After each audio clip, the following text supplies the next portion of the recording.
Good morning, everybody.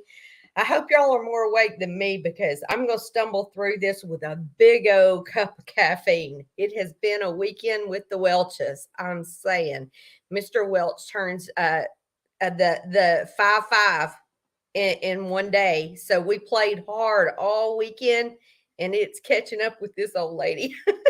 Saying. So we have Miss Jennifer from over in Israel, and I call her Jen. I call her Jennifer. So y'all hear me? It kind of slides back and forth. Sorry, but I don't want to take up too much of our time. I do want to do just 1 minute of housekeeping before we get into all of our discussions, because once we start, it's kind of hard to reel us back in. But if you're not following us on our other medias, down below, there's a link called Linktree, and it has all of mine and CJ's other media platforms. One of those can get you to where you can sign up for my email for Redneck Rhapsody, to where if everything kind of shifts in the world and we're not on regularly, which we're planning on scaling back for the summer because we have a lot of plans, and there's a possibility that I'm working on being a part of um, a tour that would be more of a Christian based tour that's going to go all over the US, and that will scale back what I'm on. But hopefully, I can start putting out more newsletters and be able to always be in touch with y'all with that. If you want to still know where we're at, kind of what's going on, that part of the deal. So I just want to tell you that's all down below in the description. One of the other things is there's a link for Airbnb that I have because of my travel side of the Redneck Rhapsody.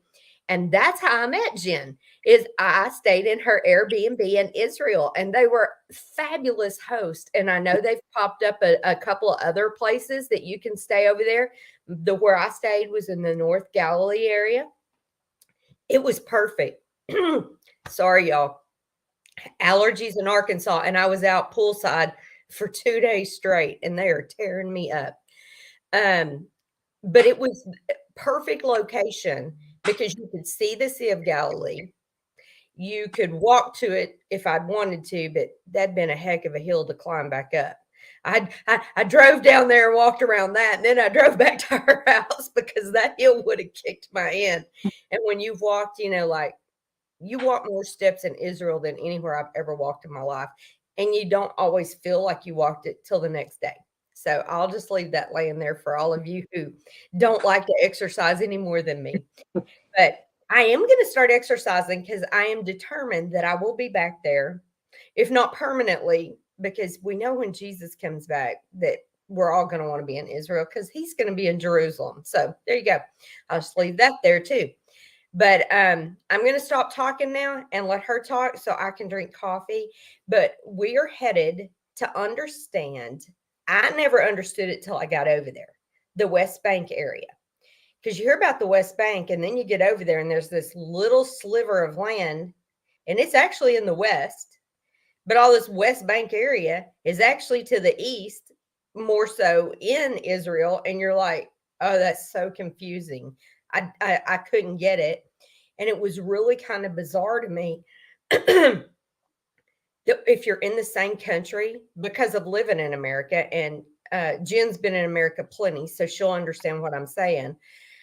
That you almost feel like going through a toll booth here. But they ask you, well, why are you traveling here?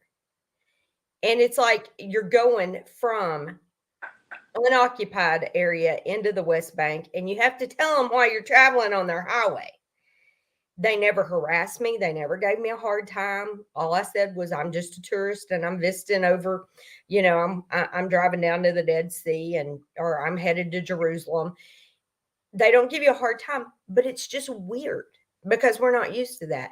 And then it got even weirder for me. And I don't know if I've ever told you this story, Jim, because I got on a bus that took you to the old city. Like I could park my car outside and y'all, the old city, it doesn't look hilly, but you go up quite an incline.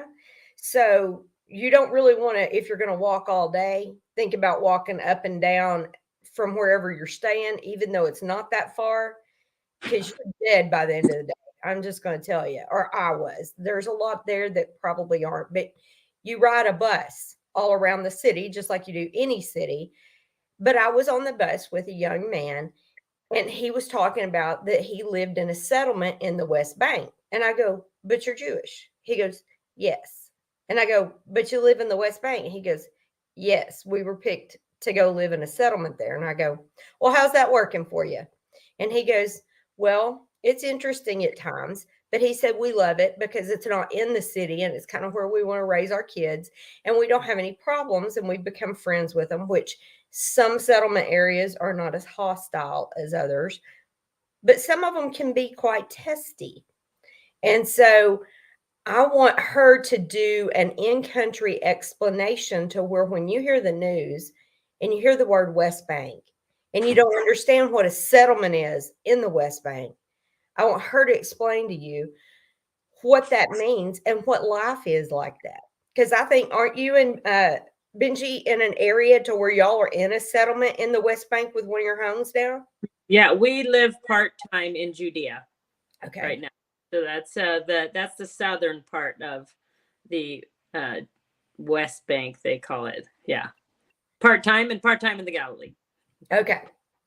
So you just dive in and take off where you want to, where I can choke some coffee down and get my voice back. Yeah. Did you put up the map so that people could see the map? I can do. Just because it kind of helps to get an idea. And then how much time do I have? So I always like to lay a little groundwork. So we have an hour. Oh, okay. So 40 minutes. Okay, so all the orange there is Israel. Today, what is Israel today? And then that big gray blotch there in the center and way down on the end, close to Egypt, is the gray blotch there, like what would it be, like a telephone? Anyways, right there in the middle. That is called Judea and Samaria. And then that little teeny strip down there attached to Egypt is what is called Gaza. So I'm going to mostly talk about Judea and Samaria right now. Basically, I just want to give want to kind of give like some type of little bit of history on the area. It needs to be understood that throughout history, these lines that you see now is not stayed very long. What you see kind of now is probably what the Sykes-Picot Agreement was done in, let me see where that was. I have it written down here in 1916. Yeah, that's where France and England came around and divided the Middle East, kind of because they wanted their foothold in here. They were starting to understand there was oil here. So that's the countries that you see right now. Basically, Syria, Lebanon, and Jordan and Israel were not even countries until they divided them up. And then they brought leaders from different parts of the world. The king of Jordan is not even from this area, Syria. So that's basically all of history is what I want to let you know has been divided and set up in different. You can see that also when the 12 tribes were here, it was divided up differently. So just to get a heads up on it. So it would be no different today. So basically what happened is in 1948, Israel had their independence war. They were a state. And then what? We've got a delay. There's a little bit of a delay on the internet. I just wanted to tell everybody real quick because of where the lines that we're talking. I'm pointing with my arrow. I don't know if you can see it with my cursor on there. From the top. No, I'm probably not. Now I am. All the orange. From the top right here, that cradles between all the orange, but top right here, all the way to the tip right here. Yeah. And from over here, we're talking that area of Israel. You can go from the top to the bottom in 5 hours if traffic's good. Yeah. And you can go from the west to the east or east to the west in about 2 hours if traffic's good. Hour and a half if you drive like me. Yeah. But there's some traffic issues, so that won't necessarily happen. But this is Gaza. Now that I've got my cursor on, I was going to try to outline it so people that have a small. And this right here is the West Bank area, all the gray. So part of Jerusalem is actually in that. You're looking at Hebron being in it, Bethlehem, and where she's talking about Judea, and she's talking about the area where they are. Isn't it right around Hebron? Yeah. Isn't it Judea? Yeah. Okay. And okay. Bethlehem. I'm just wanting to give everybody a okay. And Bethlehem's in that area. And y'all, literally, I know it makes no sense to people, but where I stayed at in Talpiot, in my Airbnb, I could get to the end of the street, the main street, which was Hebron, and I could go right from the street and be at the old city in like 10 minutes. I could turn left and in 5 minutes. Yeah. So I'm just giving y'all a perception of timing that when you look at this map, that is what you're at the old city. You're literally 25 minutes from Bethlehem. True. Well, it makes sense right, because yes, it makes sense because when you're it was all walked, all the stories that you hear in the Bible, it was all, they were walking there. So it would make a lot of sense that that's the size of where the Bible took place. So it's I think from Bethlehem to to Jerusalem, it's a day's walk. It's no more than that. And the area that I'm around, this is one of the main highways to Jerusalem, and it's just full of mikvahs, which is bathing. Before the Jews saw Jerusalem, they would go in and cleanse themselves. So there's natural mikvahs all around the mountains that I live in. So that's pretty cool. So back to the Judea and Samaria, or the West Bank, all those words that they call that. So basically, in the War of Independence, Israel gained 78% of the whole map that I showed you. They did not have Judea and Samaria yet. And then during the 6-Day War in 1967, they took the Judea and Samaria, which is 22% of Israel. So that's what the Israelis, the Jews, considered Israel, is the entire thing, including that gray area. The gray area, and on some maps, even the Golan Heights is gray. It's also contested. So when it's contested, this does not mean illegal. Some people will say illegal, but Israel would not do things that were out and out illegal. They still abide by the laws of the world. One of the things that I've heard Bibi Netanyahu say about that situation is that even in the United States, I understand if you abandon land and don't take care of it, then others can come and take care of it. So basically, it's proven. There weren't that many Palestinians here. I hope there's not too many people that are too upset about what I just said right now, but I can go back and explain to you how it goes, but that's a different conversation. But sometimes people do get upset about that, but there really weren't that many. There was not too many people here at all in the late 1800s. Only when the Jews started investing money in the electric company and hospitals and schools and agriculture did all the Arabs from around start coming in and wanting to live in the area. But anyway, so back to so this area is now considered contested. And Judea and Samaria, or the West Bank, is divided into, since the Oslo Accord, which is something that Rabin and I think, what was your American president? Bill Clinton, I think, in 1993. Yeah, Bill Clinton. Yep. They set up, they divided it up because by then there was already Jewish settlements in here. So there's always been this debate. I don't have the date of the first Jewish settlement in that whole gray area, but there's quite a few today in the area that I'm in. There's 90% Jews to Palestinians.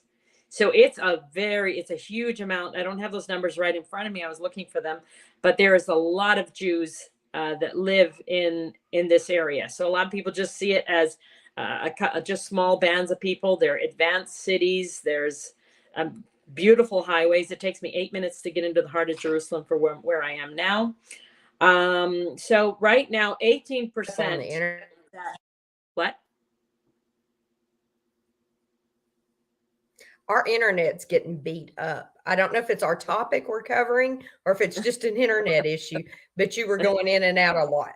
So sometimes the topics we choose to cover does not get along with all the AI and yes, everything. Well, just people, it's not a lot of, like, let's say the BDS and whatnot, they'll call it illegal. If it's not illegal, it's contested. So if there's little holes in there, then they will find it, like we all do. We don't pay, that's just the way it is. So, and the Jews just consider it contested. And during the 56 years from 1967 till now, that's 56 years. The European Union has been sending money over here to the Palestinians to try to set up cities. So this is the only, I normally don't get too involved. I just am an observer, because I'm always careful, because I'm not Jewish, to not fight harder than the people themselves are fighting. So I gauge my fights to them. But they are, since I've moved here, I see that the Jews really are putting in a lot of effort to make it their home. They feel it 100%. I've asked people around here, like, why do you choose this? And they said, because it's our home. Like, our people have always been here. Look at the mikvahs around here, and it's wine country. Muslims don't drink wine. We were driven out of here, they'll say. And so I get it. So anyway, so there's only 18% that's Palestinian. So there's another map. I didn't send it to you, but the next time we'll do it. It's just little globs of cities. So there's like a wall around it, and Jews can't go into them. Bethlehem is one of them. Okay. And, but they can come out into the B area. The B area is kind of where we combine. So when I'm driving to Jerusalem, it's mostly B. And so while I'm driving, there's Palestinian cars next to me with white white license plates. And in that B area are supermarkets, that Jewish supermarkets.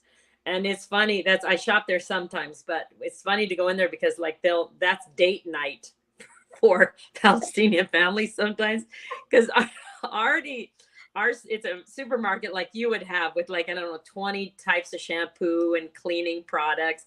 They still have like little teeny neighborhood stores with one or two. So you can see like a man with two wives, maybe. It kind of looks like it. And they're like opening all the shampoos and smelling and talking to each other. It's kind of cute. In this B area, they're touching all the fruit, because we like have a lot of different types of fruit that they even grow here. And so with them, they're still growing old type of grape. I don't know if any of you remember it's a big white grape with seeds in it. When we were kids, that's the only type of grape they had. Maybe not in America. You already had the purple one, but here it's just a rough grape. So all their fruit is a little like old fashioned. So they're just like touching the fruit, smelling the shampoo. So that's the B area, and that's 22% of that gray area, the West Bank that I told you, and that's controlled by Israel and the Israeli army mostly. The police even have a hard time. It's Israeli police, and if they want to pull me over for shenanigans or speeding, they have to have a soldier in the car, because it's not Israel and it's not Palestine. So there's no Palestinian soldiers here. But in the A area, they have weapons and they're in their area, but it's hard for them to come out of those walled cities. Okay. And then the C area is, so there's A, B, C. C is 60%. And that's like a town that I'm in or ones around. And I was surprised how many there are. That is 60% of the area, where Palestinians can't easily come into our cities. They come in for work, but they have to leave their IDs, and they're registered. They have to let them know well in advance. So that's kind of how this area works today. In the Judea area, I feel like it's, first of all, I looked statistically up, and it's only the last violent attack that was successful was 2 years ago, and one person. But like we talked in the last podcast, everybody is armed here. Not me. I'm always thinking about it, but I don't know. I'd rather talk my way out of a situation. I'm just that girl. I don't see myself pulling a gun, or I don't know. Anyways, but my husband is very. I was going to say she lives with a man that's pretty close to her a lot of the times, and he is well armed. So he's well armed, taken care of. capable, he's well armed, and he's very alert, and anyways, but I have thought about it, and I'm just a little too lazy. It takes a lot to get one here, by the way. A lot of people would think otherwise, but it would be a lot of paperwork for me to get a gun here. So basically that's, so I feel very, very safe here. I feel like the Arabs around here really understand that they would much rather be in this situation than 100% controlled by Palestinians. The Palestinians properly in that little section down at the bottom of the map, we all truly feel sorry for them. They are under Palestinian law. Right here. They're governed by themselves. They have a militant fundamentalist Hamas is their government. They get $40 billion a year in aid. They don't build parks or universities or electric companies. They've been, I don't remember when they were disconnected from Israel and got their to lead themselves. It's been plenty of time to build their own electric companies and to make a peaceful living that they could have peace with Israel. Israelis, for the most part, are not a warlike people. Actually, I would think that they're the least warlike people that I've met in my life. And I've traveled the world quite a bit. I just know them. They're just not warlike. They're more lovers than fighters. What? Lovers instead of fighters. They just don't. There are very people. few of them are literally, they're just, if you meet them, they want to drink good wine. They want to have a good time, but they just know, without a doubt, they know it on their flesh that if they don't protect themselves, nobody will. Their grandfathers, nearly all gone now. They told their children, and then they take, like I said last time, they take 11th graders to Auschwitz. They understand fully well that if they don't protect themselves, it's going to happen again, because it's happened during their whole history, the entire history. Can I ask you a question? What space, like acres or like miles, like I was telling everybody, you know how far you could drive across all of Israel? Put in everybody's minds exactly the size of that strip in Gaza. I don't know. I would have to Google that. So Okay. I can see by the map that's very, very thin. It's very condensed. It is very, and the people there, my son was hurt and I was in the hospital with him for a long time, 7 months. And they brought Palestinian kids in there for special care. They're different people. Oh my gosh. I don't like to say it, but the way they think is extremely violent. I can tell you one story. It's pretty disgusting. So my son was there. Anyways, my son, he broke his neck and we were 7 months in the hospital on rehabilitation. So they brought these two little fellas and that had been electrocuted. And so the Israeli doctor, they got in the news. They were electrocuted. Their kite got in an electric line. Not like there's no safety there. Like kids are, like when I was in the hospital, there was on the children's ward rehabilitation. So there was like 20 beds. Most of the time there was 18 Arab children and very few Israelis, and all injuries from, the house is being built too close. They don't have any city planning most of the time. So like a door opens right, like in those old, I don't know who's traveled to England and whatnot, like you open the door and it's right on the street. So, yes. Backing up, houses aren't finished, falling from, anyway. So these poor little fellas. And what was weird is they amputated all of their limbs, these poor little boys. One of the mothers came, one of them was redhead, and asked the doctors to take off her daughter's arms and legs and put them on him. That was the mother. And I'm going like, they think different than other people. And they said, we can't do it. She's, yeah, but she's the same color. He was a redhead kid. It was just horrible. Like it was just not looking in the eyes of, but I don't know if it's from years of living like that under fear. I don't know. Again, this is one area that I'm working on myself to have compassion and hope that there is hope for that. Because I really don't believe that God wants us to hate each other or to, not see each other as human. But we got to learn. But again, Gaza Well, is and that gonna always. by them having no balance in their thinking and raising up generation after generation after generation that have that mindset. I want everyone to understand over here when you hear that Israel was bombed by 150 rockets from Gaza, that is where Hezbollah is kind of headquartered or centered. And if you go to the north, it's Hamas, right? Like Yeah. Lebanon, that's Hamas usually Yeah. that y'all are taking issues with. But Yeah, that's in Lebanon. whether it's Hamas from the north or Hezbollah in Gaza, they both have the mentality that they have to completely obliterate Israel. Yeah, they have zero respect for life, not their own, not their children's, and I can attest to that. That little scene with that mother was like, you have no respect for life, not even about your own children. So that's just my own little, and I have plenty of stories like that. But again, it's something that it bothers, and I want it to continue bothering every Israeli here when the planes go over here and they fly over here when they're going into Gaza. But we do know that they have that system where they send a small bomb to get people out of the house first. When you see the destruction in Gaza after they get hit, you should see 30 dead, 50, hundreds dead.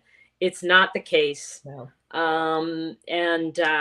So it's and they do, y'all. They literally warn Israel. Literally warns the people in Gaza.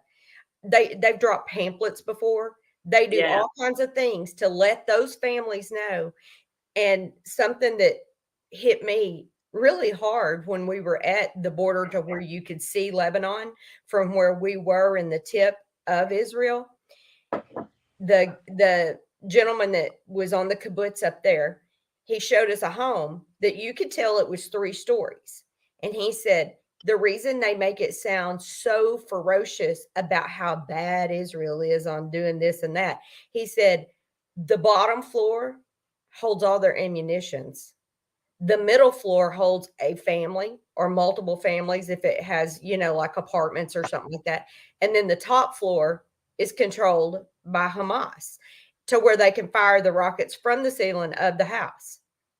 Okay, that's why they warn them, because they know that middle floor is family. But when they say that they attacked a civilian home or compound, it's because Hamas let them live there. Yeah, you're 100% right. And so we don't understand from a Western standpoint how you could do that to your people, but basically they hold families hostage kind of in the middle of this war.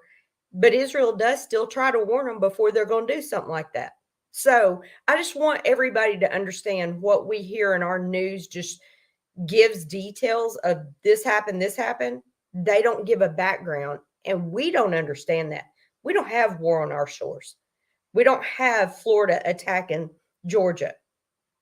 So that's something that was hard for me to really realize, that you had that within such a small country. But that's why I wanted you on here to explain from the inside out the mindset of, like you're talking about that mother at the hospital. Oh, my soul. I cannot even imagine. But they don't value women. That culture They don't. And women. even the mother didn't value her own daughter. And they said, what about your daughter? She said, even so, her life is over because I'm not going to let her get married. She's going to take care of him her whole life. And it's her daughter. It's the little fella that ran out to her when she came on vacations from the hospital. So it's just different. It's definitely different than what and Ben spent much of his young military service also in Gaza and also in Lebanon. And he just said they are capable of things with their own people. There are nations and people, wickedness out there that it's hard for people like you and I to fathom.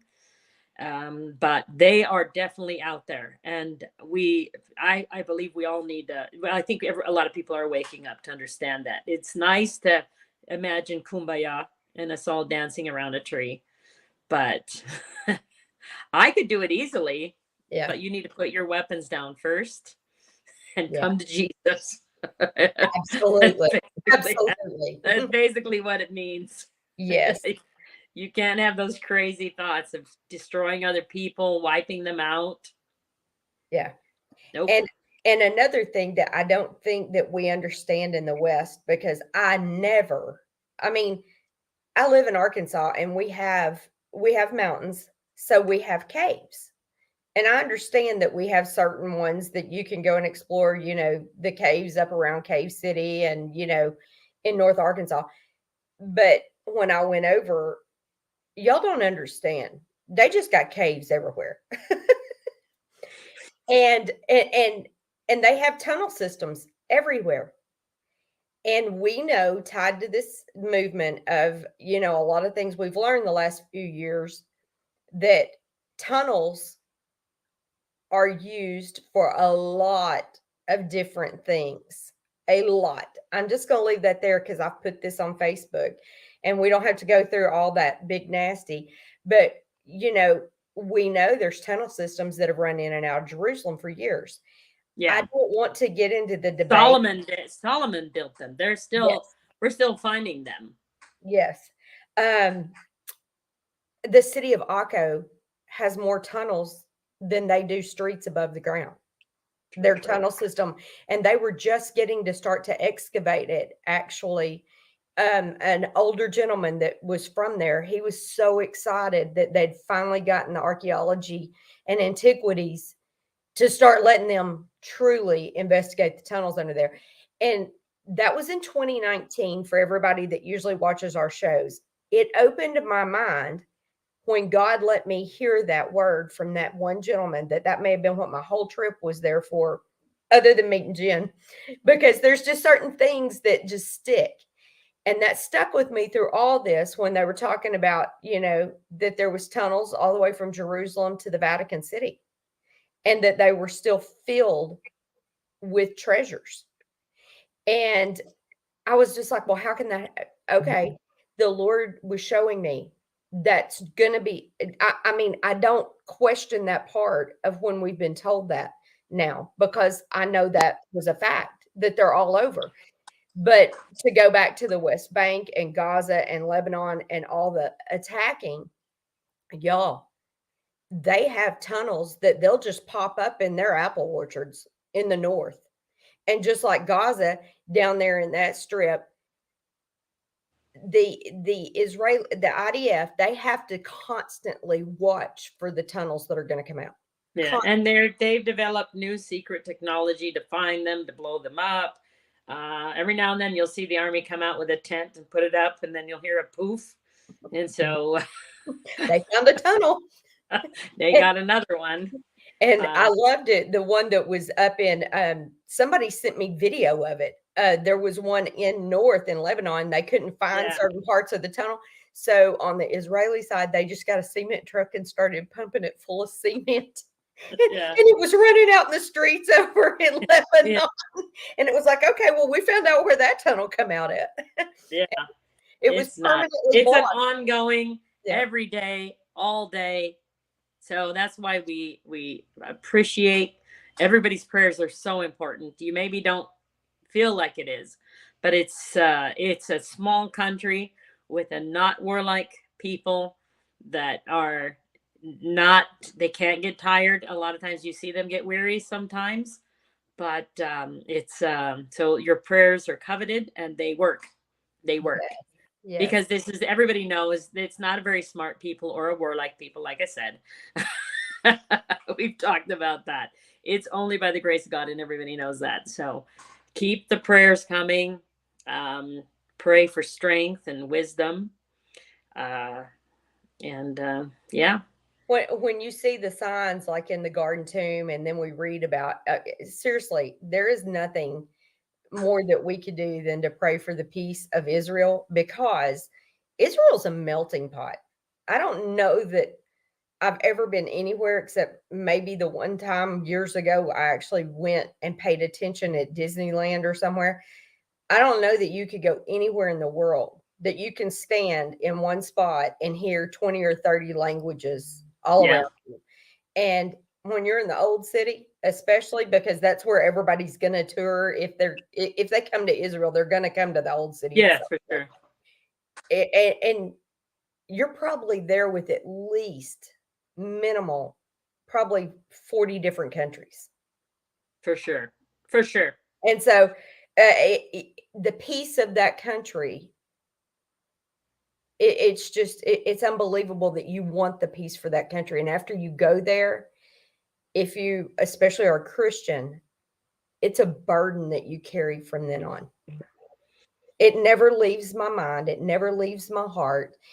Anytime I open my scripture up, I know exactly where, or pretty close to where that was that they're talking about. And there's no other book in history that you've ever been able to do that with and know exactly where that was. And it's proven. Like, I think that if you didn't have Israel, as you know, as the generations go by and we're asking them to take that old book seriously, they go like, come on. But you can point to exactly where Jesus sat, exactly the city that Abraham went to get back Lot. That's in Tel Dan up there. Exactly the gate that Abraham picked his finest men and went up and get it. It's all there. And like you said, you see how small it is compared to America, but that's how small you needed it to be in order to get to all the stories. They literally happened here. And so there's, and it's weird sometimes I think about it. Why is everybody so obsessed about this land? The best thing would be is for everybody to just let the Jews get on with living here, because it's only 70 years old, and but the whole world has their eyes. Either they love it or hate it, and the hatred is dangerous and the love is necessary. I'm not saying just that everything's perfect here or the people are perfect and they don't have growing to do. We all do, but just all eyes are on this little strip of land. And it's funny, I worked for the UN with the Canadians.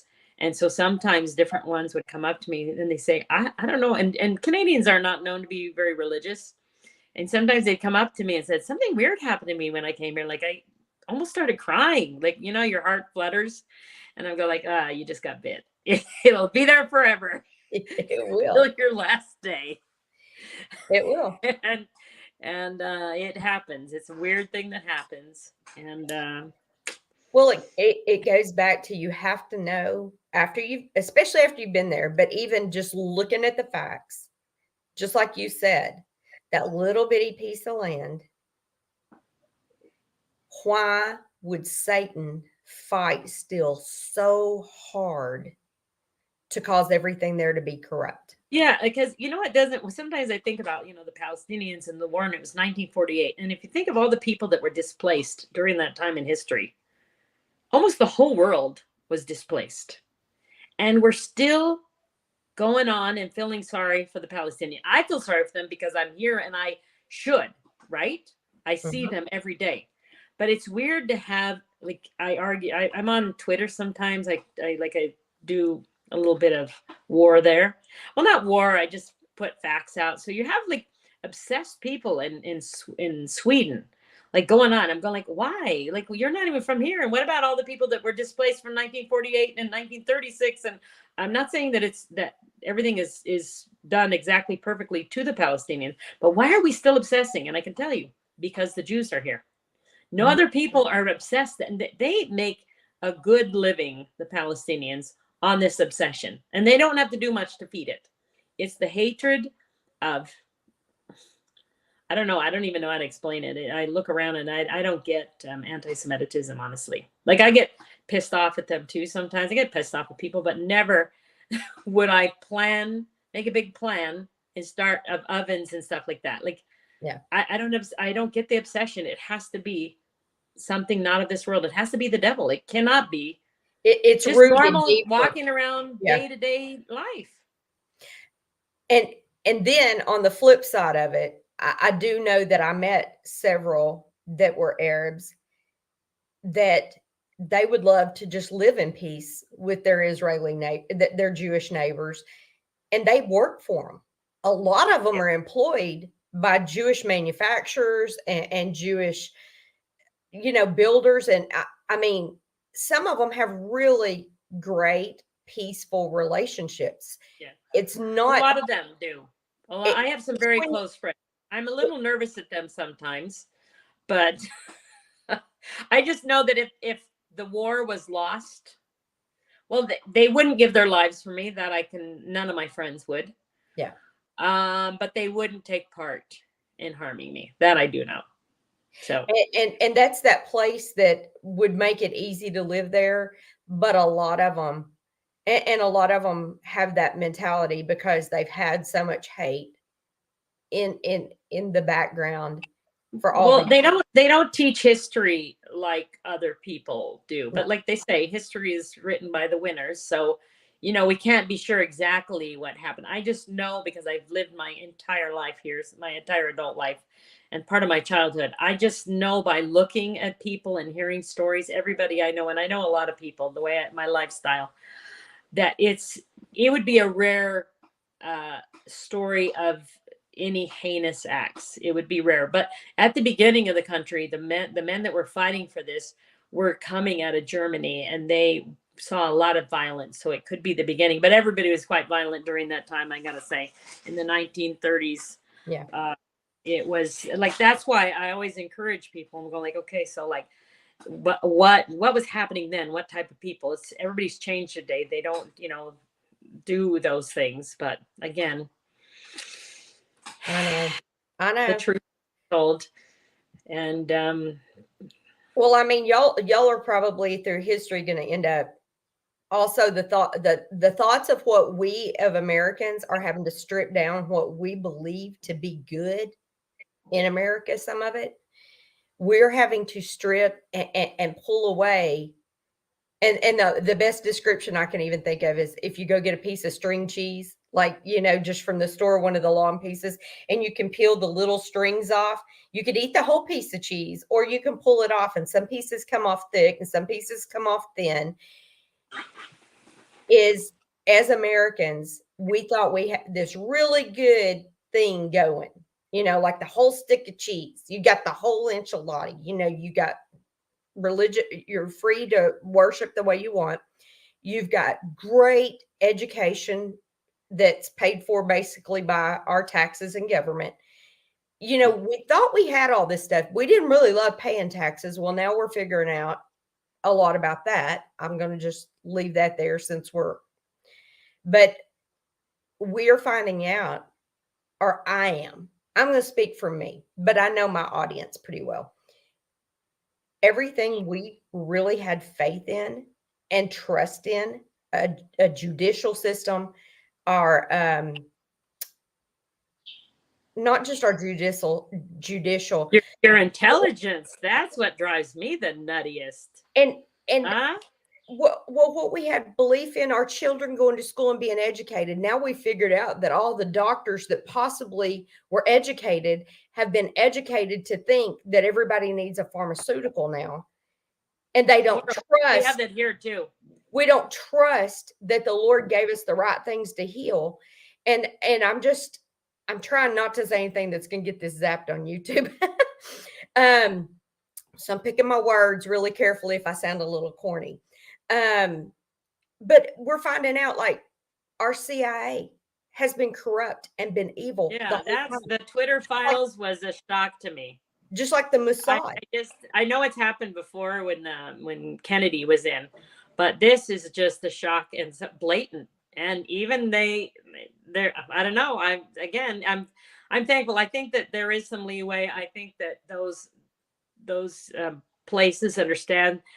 They did almost get us with COVID, but we woke up pretty fast. I didn't mind. I know that that is a fear of the world, that there is going to be a pandemic that's going to wipe out a lot of people. So I was willing to say that was that, but not for the length that they tried to sell it to us. And then when they wouldn't let people talk about it, that was absolutely unforgivable. Yeah. And So, I have many friends that, well, they didn't really care to stay my friend after a time period, but I have family and friends that they bought the doctors stand on it and to protect your fellow man and follow the rules. And I guess I'm not enough of a rule follower. I was just like in the beginning, oh hell no. No, not with anything, because I mean, my mother had to bribe me to actually get, and maybe that's why God brought me along on this fight, because she had to bribe me after I got old enough to go get inoculations. Hmm. Because I mean, I almost got kicked out of school. Really? Literally bribed me to go get like what you have to have when you're like 16 years old, or they're going to make you quit school. And I go, I'll just quit. She goes, she literally paid me $400 to go buy a new wardrobe so I would take that jab. Yes, girl. I mean, I mean, it was ugly in my house for a while, but that's how. And I didn't realize I wasn't trying to be disrespectful or dishonor my mother, but that grain of what he put in me to stand then made it even stronger for this time. You know, we don't know why we're angry. We don't know why we did that. And now I look back and go, he knew I was going to need to do that for now. So it's interesting. All right.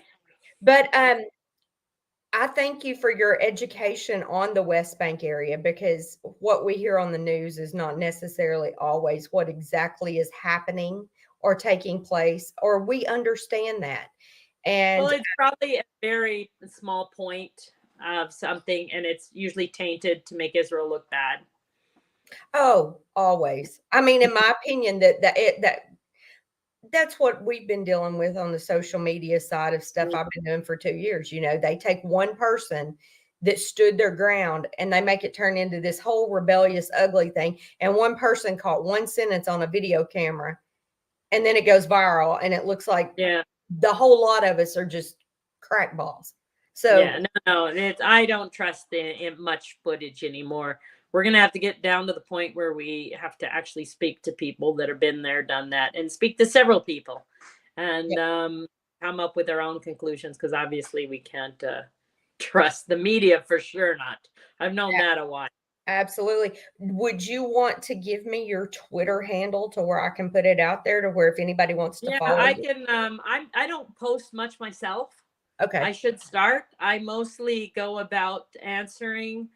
Like there's some groups that just are they are every day several tweets and pictures that are just short. And I don't know if you followed me, you would actually be able to see what I tweeted elsewhere, because that would be handy to go see what I say to other people.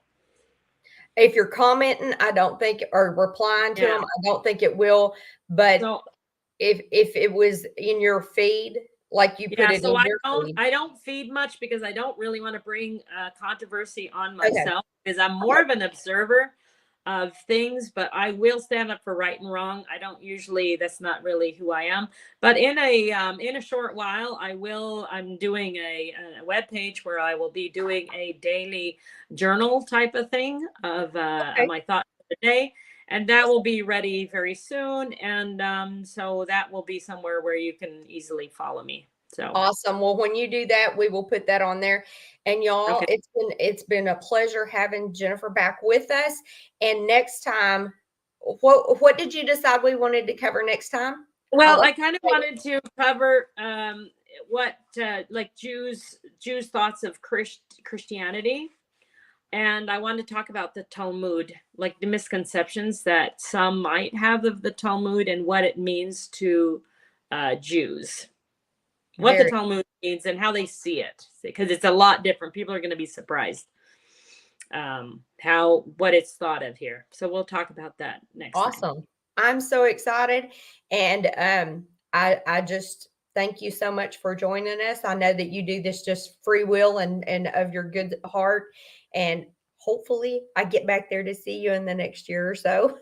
Yeah, I'm putting together the tour, by the way, that we were working on. Yes. So and so for the audience, we are actually working on some stuff. So I've had people request, and you'll just need to send me an email. The email's down below, and let me know that you want to be put on the list, that when we do get this lined out, that I can send you an email and see if you want to go and hang out over in Israel with us for a couple weeks. Yeah, it's gonna be fun. We're gonna do fun stuff and serious stuff. But Yes, Jen likes fun.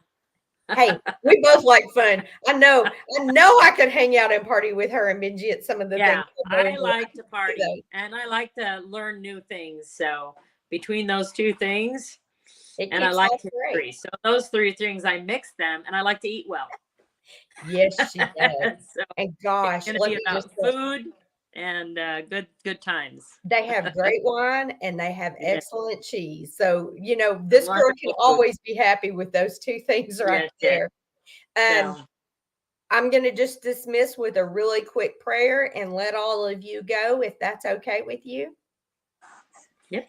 Heavenly Father, we give you glory and we give you honor. And we thank you, Lord, for putting good people in our life to educate us, especially about your land. And we love that your heart is still there with that little small country where you started all of us from. Lord, just protect them.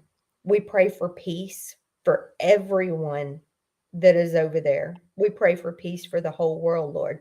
We thank you for such a time as this and for keeping us tied into what is real and what is not.